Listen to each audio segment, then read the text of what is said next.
জাতীয় শিক্ষক দিবস পালন করা হয় 5th সেপ্টেম্বর। গুজরাটে ভারতের প্রথম multi lane free flow MLFF tolling system চালু করল national highways authority of India NHAI।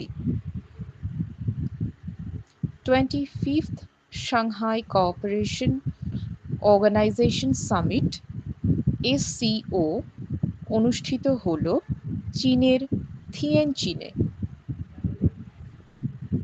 ই-বাস adoption এর ক্ষেত্রে পঞ্চম স্থানে রয়েছে ওড়িশা। থাইল্যান্ডের ভারপ্রাপ্ত প্রধানমন্ত্রী হিসেবে নিযুক্ত হলেন পুমথাম ওয়েচাওয়াচাই।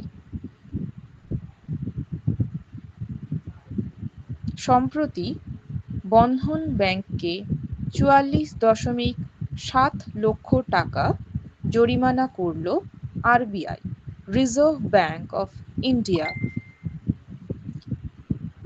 গুরুত্বপূর্ণ খনিজ খাতে সহযোগিতা জোরদার করতে জাপানের সাথে MOC স্বাক্ষর করল ভারত। উপজাতীয় ভাষার জন্য আদি বাণী নামে দেশের প্রথম AI পাওয়ার্ড ট্রান্সলেটর লঞ্চ করল ভারত।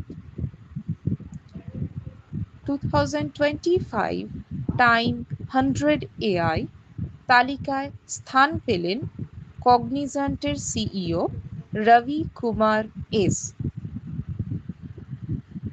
প্রথম ভারতীয় NGO হিসেবে রামান ম্যাগসেসে অ্যাওয়ার্ড জিতল এডুকেট গার্লস।